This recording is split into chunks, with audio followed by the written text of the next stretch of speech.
Hey peeps, welcome back to Project Anonymous, and in today's video, we're going to attempt to laser engrave canvas. So let's get to it.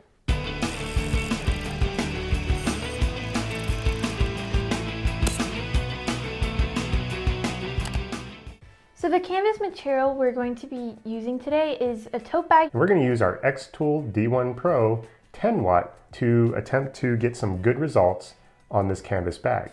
So in the past, we have engraved denim, which we got lighter results, kind of burning away the pigment of the denim. But today we're going to be doing canvas, which is kind of like whitish beige, and we want to get darker results. So we're going to try to get some good results with that and a nice dark contrast. And a key thing to remember here is we don't want to burn through the material, so we're going to have to find the perfect power setting. Absolutely. So we're going to start with our denim settings and see where we're at. Okay, so we're back here in the garage and we're going to get to lasering this canvas bag we picked up at Walmart. Basically what we're going to be doing is making a little travel bag for Daisy, and we want to utilize some of the lessons that we learned while engraving denim to try to engrave this canvas. And we'll get to engraving. But the first thing we need to do is change out our xTool from the 20 watt laser head to the 10 watt laser head.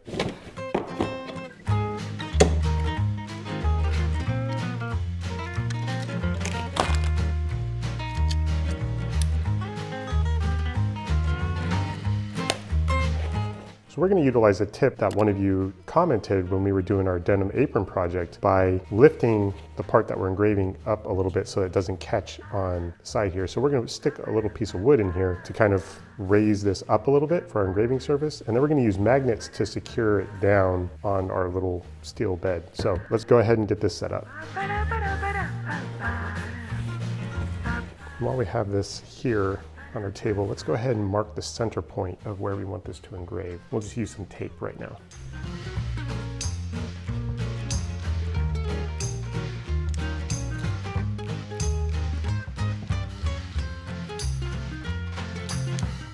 We're just going to use some of these rare earth magnets to hold down the corners.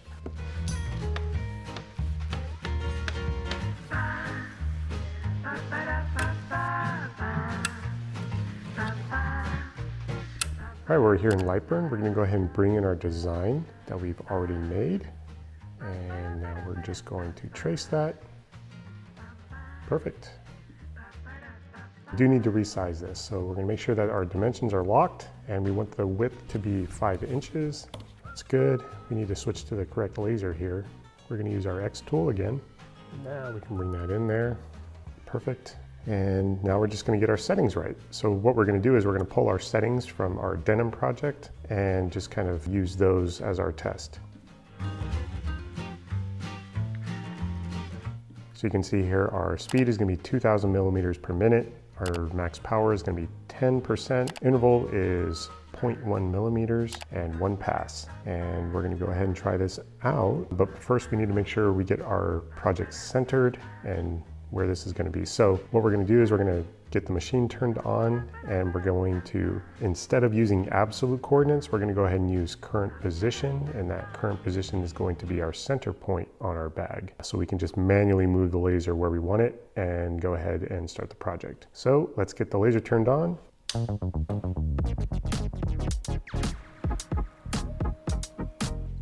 All right, let's move the laser to where we want it.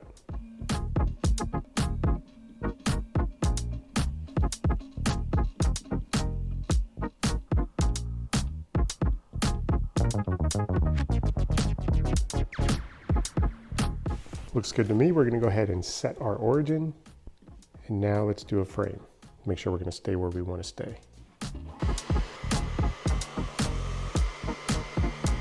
Perfect.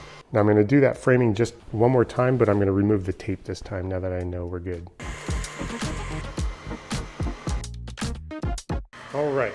I'm going to go ahead and stop the project because it is not marking. So I don't want to go too high because I don't want to cut through the canvas bag, but obviously I want it to mark. So I'm going to go incrementally up by 5%.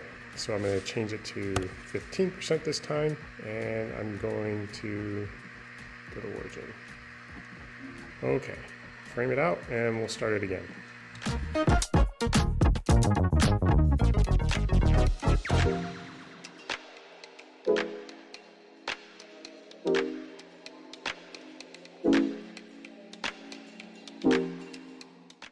Okay, so it's done. Now I see this as a success, but there are some issues with it. One, we didn't know how high of contrast we would get with lasering the canvas here, but I love the contrast.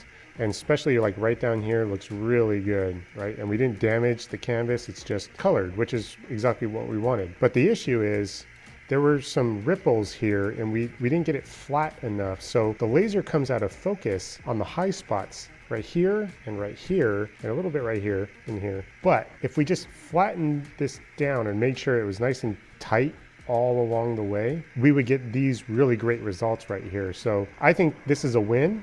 Lesson learned on our part is we're going to make sure that we iron the other side before we do that. And then we're going to make sure that we get some like tightness all the way around it so that it stays nice and flat so that we can get a more consistent engraving for the other side. But what we're going to do now is we're going to test the other side, engraving it using the lesson learned here, where we're going to make sure this is nice and flat and tight, as tight as we can get it so that we don't get that. But even though this is here, I actually still kind of like the effect. Pretty neat, I think, but even still, pretty good results.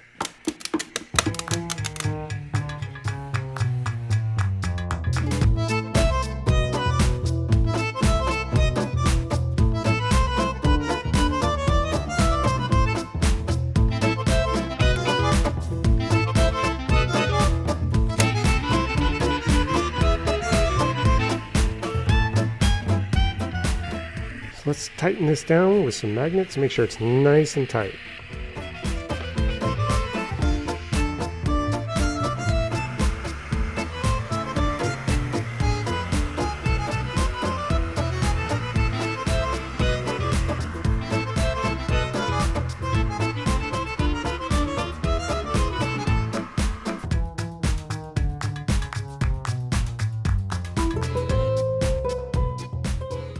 All right, so it's complete and it turned out amazing. Consistent all the way through. You got all the details there. That's awesome.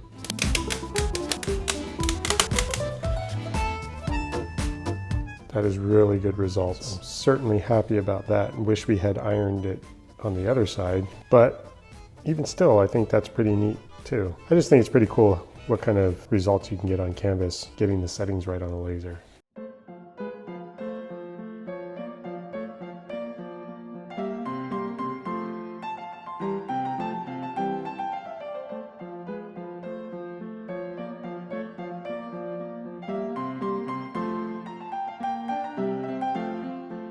The results of this canvas tote engraving turned out pretty cool. Yeah, obviously some lessons learned that we have is making sure that our canvas bag is absolutely perfectly flat, and we didn't account for the slight ripple in the bag just because we didn't iron it at first, but that ripple created a difference in focal length where the laser was hitting the bag, and that made a huge difference in the results. So a lesson learned here is make sure that your canvas is completely flat with no ripples at all. We used an iron on the second side and got absolutely perfect results, and probably we should have done that on the first side, but lesson learned. Anyways, thanks so much for watching. I hope you enjoyed this video. Please like it if you liked it. Like it. Subscribe if you enjoy our content. Subscribe. And turn on those notifications so you get reminded every single time we post a video. Stay crafty. And be happy. Bye.